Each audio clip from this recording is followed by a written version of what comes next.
자신의 입지를 위해 벌인 일이지만 그래도 서방이 딴개 집을 품는다는 것은 상상만 해도 은근히 창자가 꼬이는 것이다. 물론 그동안 태섭이 기방 출입하는 것쯤이야 모르고 살아온 것도 아니지만 드러내놓고 아는 여자와 합방을 시키는 것에는 자신도 여간 불편한 것이 아니었는데 보살의 말이 모든 것을 쉽게 해결해 주는 것이다. 그래, 내 떠났다 오면 안 보고 안 듣고 해서 좋을 것이고 또 정성도 함께 봉수할 것이니 어차피 동네에서 알게 될 일인데 그때 자신의 대범함이나 인자함 혹은 정성이 요란한 뒷말들을 다 잠재울 수도 있으리라. 예, 보살님 말씀이 옳습니다. 그리 하지요. 말을 마치는 것으로 들은 무당은 황급히 입을 연다. 거기까지는 마님이 하신다지만 그 후에 아가 들어서고 난 다음에는 지가 큰 치성을 드리지에. 하늘의 기운을 받고 땅의 기운을 득하고 복과 명을 같이 크게 받도록 말입니다. 그러면 그렇지. 털보무당이 돈 냄새를 피해갈 리가 만무하다. 극하고 오늘 복채도 좀 넉넉히 주이소. 아이고 먼 길 오니라 바쁜 일도 다 제쳐두고 왔다 아닙니까? 여간에서 하지 않는 복채 얘기를 입에 올린 계면적은 털보무당이다. 빈털터리가 된 지 한참이라 지금 체면 따질 때가 아닌 것이다. 언제 떠나실지요? 용무를 끝낸 큰아짐에다. 군더더기 객식구 하나가 그것도 신기 어린 사람이 집에 있다는 것이 반갑지는 않다. 그리고 수중에 지전을 넣고 오지 않아서 오늘 밤에 복채를 주어야 되는지 아니면 내일 주어도 되는지를 아울러 묻는 것이다. 돈이 생길 것이 뻔해지자 자꾸 아편 생각이 간절해지는 무당은 고개를 절레절레 흔들어대며 애써 떨쳐낸다. 지야 이만하있게네. 내일이라도 가봐야 됩니다. 명절 때문에 미뤄놨던 일들이 많아서 기다리는 사람들이 많심더. 담배 하나를 더 댕기는데 양담배라는 것이 어떻게 비벼 말아 피우는 엽초보다 더 독하다. 예, 그럼 내일 아침에 복채는 놓겠습니다. 집이라 그냥 오는 바람에 지닌 게 없군요. 아이고 아무런 못 던겨. 개안심더.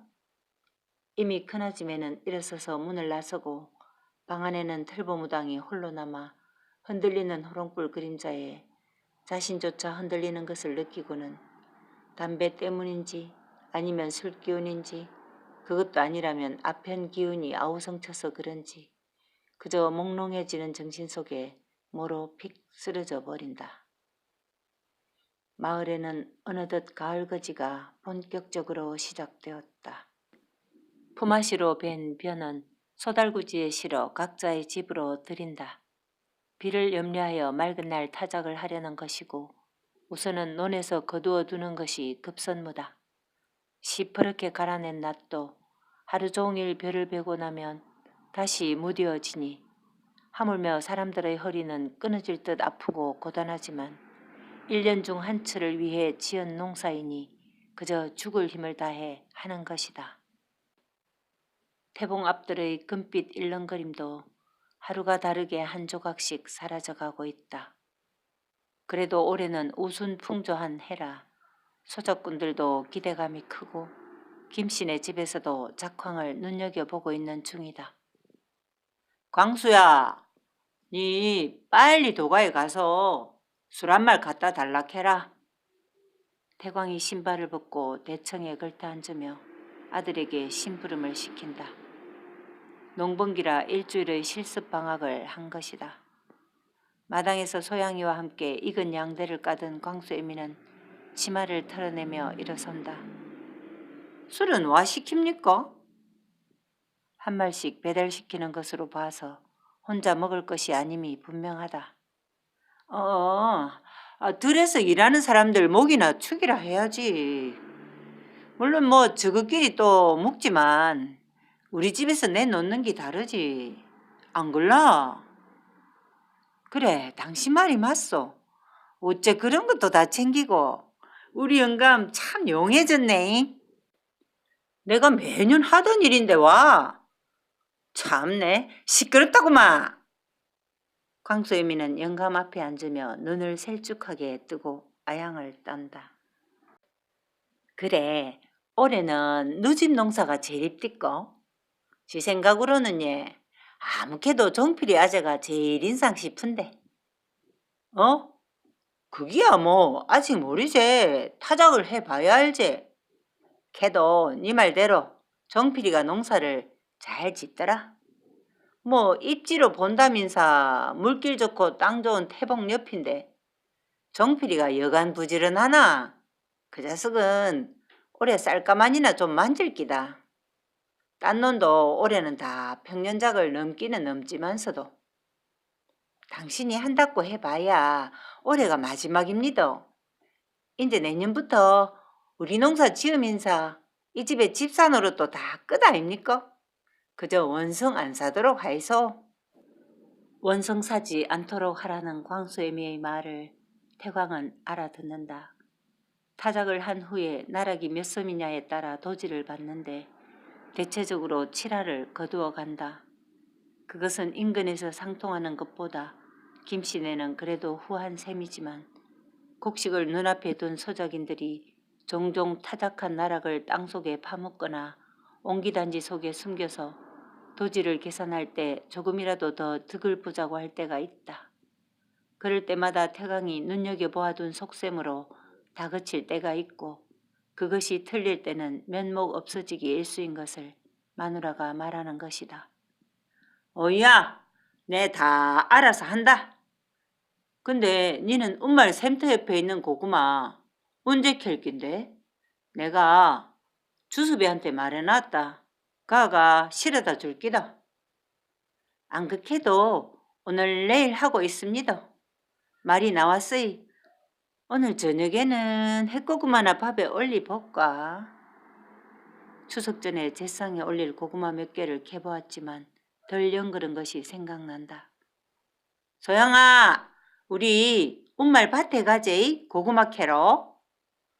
둘의 말에 귀도 기울이지 않던 소양이 자신의 이름이 들리자 고개를 돌린다.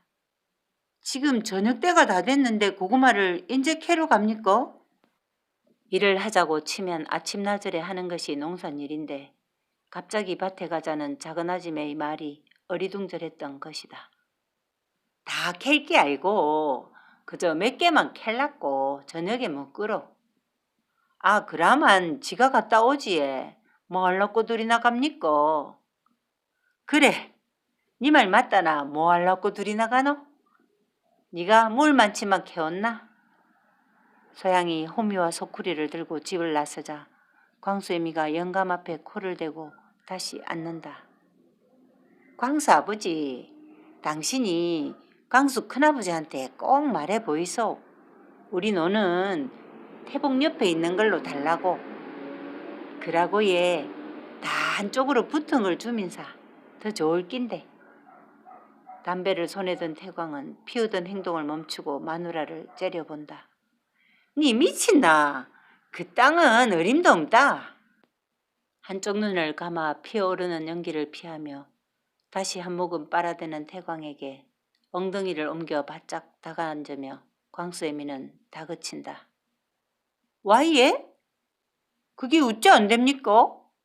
다 같은 이 집 땅인데. 빙신아, 그거 문중 땅이지 행님 땅이 아니다. 니는 어째 종갓집 며느리가 돼서 그것도 모르나? 응? 아이고 참. 처음 들어보는 말이다.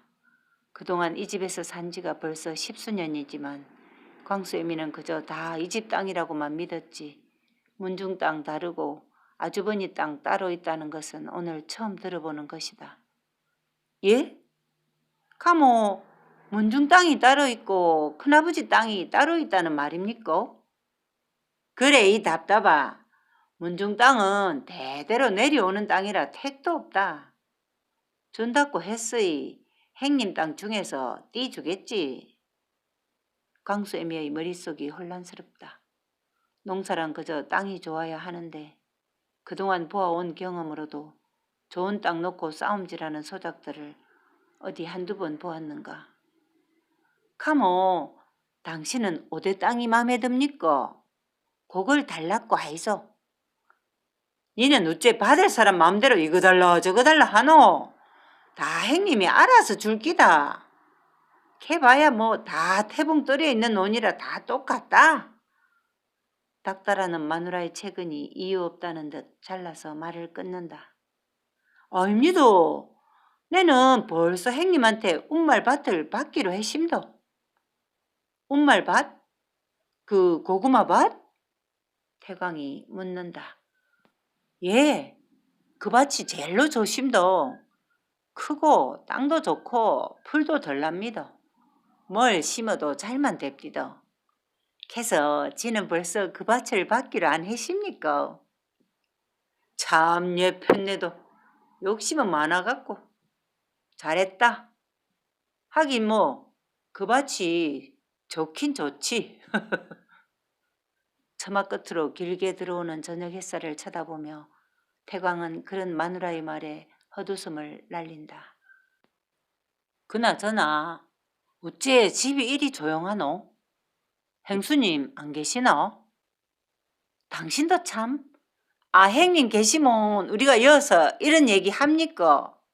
점심때 읍내 가심다. 읍내? 혼자 어디 잘 안 가시는 분이 어쩐 일로? 가을이 돼서 진맥도 하고 한다고. 혼자 간 게 아니고 큰아버지하고 같이 가심다. 와, 어디 아픈가? 진맥은 와. 어찌합니까? 내가 보이께네 아픈 건 아니고 아마도 보약지러 갔지 싶습니다. 강수 아버지, 우리 아들도 약 좀 해 미깁시다. 강수는 그렇다 해도 재수는 영 살집도 없고. 마누라가 말을 마치기도 전에 태섭이 버럭 소리를 지른다. 됐다고마! 정신이 나갔나? 하는 소리가 어찌 그리 철딱서니가 없노? 가가 어때서? 내가 보이 잘만 크더만. 서방 입으로 철없다는 말을 들은 광수애미는 양미간을 잔뜩 찌푸리며 앙칼진 소리로 목을 훑어낸다. 아, 말만 대갓집이지. 당신이 들어서서 뭐하나 우리 식구 챙긴 거 있습니까? 분가한 것도 내가 우기 쌓아서 댕기고 밭을 밖으로 댄 것도 다 내가 했는데 뭐요? 철딱서니가 없다고요? 참 시끄럽다구만. 내는 들에 가봐야 돼. 이따 술 오면 바로 들러 가오라 캐라. 대문을 나서는 서방한테 한껏 눈을 흘기지만 광수애미의 속내는 그저 기쁘기만 하다. 추석 전에 작은 아지매하고 와서 고구마를 캔 것이 겨우 보름도 안 됐는데 그동안 몰라보게 달라진 밭을 보고 소양은 놀란다. 줄기는 더 말라 비틀어졌지만 그 사이사이로 땅이 쩍쩍 갈라져 있고 틈틈이 보이는 붉은 고구마 껍질이 그저 신기하다. 물론 소양도 고구마를 처음 캐보는 것은 아니다. 덕호에서 콩밭 옆 손바닥만한 땅 한편에 매년 고구마를 심곤 했던 것이다. 하지만 이렇게 크고 좋은 땅에 널리 퍼진 고구마를 보며 속으로 감탄을 하고 있는 것이다.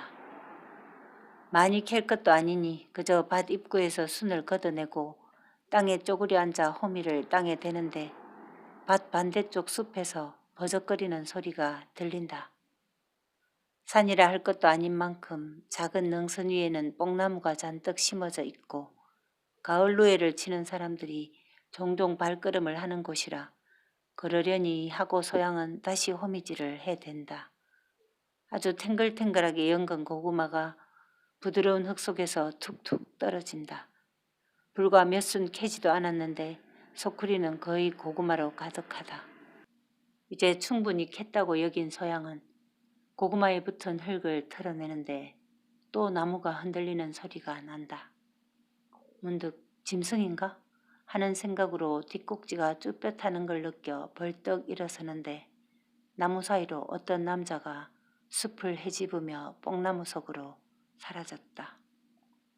숲속이라 땅이 고르지 못한 탓인가 남자는 한쪽으로 몸이 쓰러지고 허우적대며 헛발을 여러 번 딛고는 없어졌다.